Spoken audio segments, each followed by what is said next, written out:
बुधनी विधानसभा में उपचुनाव को लेकर प्रचार प्रसार अंतिम चरण में है। 13 नवंबर को बुधनी उपचुनाव के लिए मतदान है।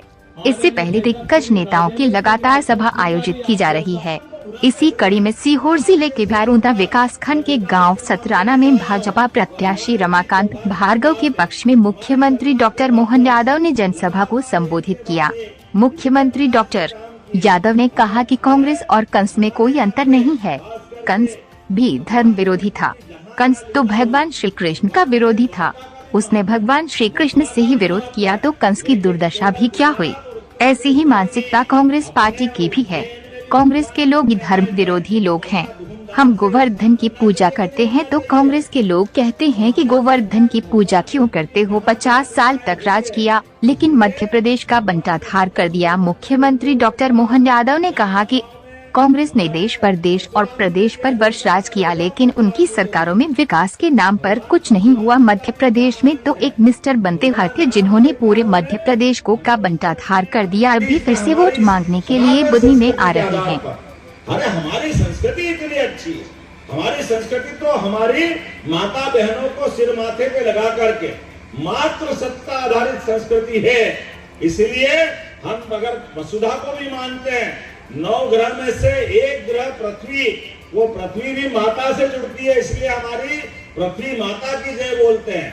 हमारे अपने देश में 200 से ज्यादा देश है लेकिन एकमात्र देश है जो हमारे लिए कहते हैं भारत माता की ये जय, माता की जय बोलते हैं, ये बहनों की जय बोलते हैं। हमारे तो देवी देवता भी आशीर्वाद देने तब प्रसन्न होते हैं जब बोलो सीताराम, राधे श्याम, सीता माता आगे लगाओ तो राम जी पीछे पीछे आते हैं, राधे माता आगे बोलो तो कृष्ण भगवान बाद में आशीर्वाद देते हैं। हमारी संस्कृति तो सदैव इस बात को लेके चलते हैं। लेकिन ये कांग्रेस के लोग जिनको ये बात पसंद नहीं है वो कहते हैं आप क्यों गोवर्धन पूजा मनाते हो। अरे गोवर्धन पूजा हम नहीं मनाएंगे, कृषि आधारित समाज में तो कौन मनाएगा। मनाना चाहिए कि नहीं मनाना चाहिए गोवर्धन पूजा। जोरदार ताली बजाओ, एक बार में 100 बार मनाएंगे। तुम्हारी छाती पे सांप लौट रहा तो लौटता रहे, हम डरने वाले नहीं है।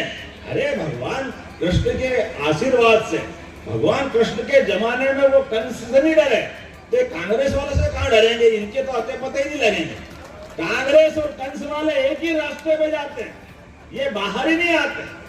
जब देखो जब अन्याय करने की बात करते, कंस ने भी अपने पिताजी का अपमान करा था, अपने खानदान वालों को जेल में डाला था, ये भी उस रास्ते पे जाते हैं। ये नकली को भुनाते फिर रहा है।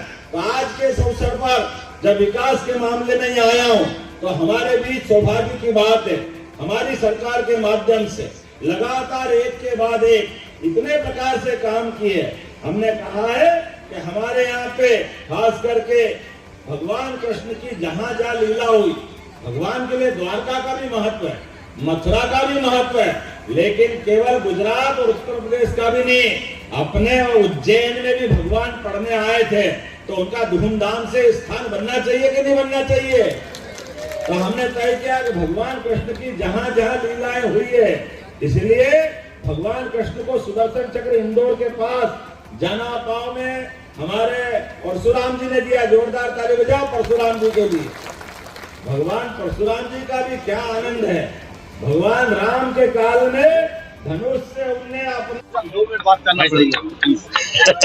मुझे इस बात की प्रसन्नता है कि उपचुनाव में भारतीय जनता पार्टी जिस प्रकार से चुनाव लड़ रही है और जनता का प्रतिसाद मिल रहा है। हमारे दोनों उपचुनाव विजयपुर बुधनी तो खास तौर पर हमारे पूर्व मुख्यमंत्री और वर्तमान में यशस्वी कृषि मंत्री शिवराज सिंह चौहान की कर्मस्थली है और स्वाभाविक रूप से जनता का बहुत गहरा लगाव है। और जिस प्रकार से वातावरण बन रहा, हम अपने इस चुनाव को भारी बहुमत से जीतने की तरफ बढ़ रहे हैं। और आज तो गोपाष्टमी, आज तो ज्यादा महत्व बढ़ जाता है। ये किसान क्षेत्र है, किसान क्षेत्र में उत्साह उमंग से सब लगे हुए। 13 तारीख के दिन भारी मतदान होगा और भाजपा भारी बहुमत से। लाडली लक्ष्मी योजना भी है, उज्ज्वला गैस कनेक्शन के भी है, हमारे दिव्यांग भाई बहनों की उनकी राशि भी है, अलग अलग प्रकार की बहुत सारी धनराशि आज सिंगल क्लिक के माध्यम से मैं इंदौर से डालने वाला हूं। और जैसे हमने कहा कि हमारी सरकार में जो घोषणा हमने की है और हमारे पूर्ववर्ती मुख्यमंत्री जी के द्वारा जो भी योजना चलाई जा रही है, प्रत्येक योजना के लिए धनराशि उपलब्ध करा रहा और विकास के नए कीर्तिमान बना। ऐसे बुधनी और विजयपुर में यदि भारतीय जनता पार्टी को विजय मिलती है तो भाजपा क्या एजेंडा लेके चल रही? भाजपा का एजेंडा एक ही होगा, विकास।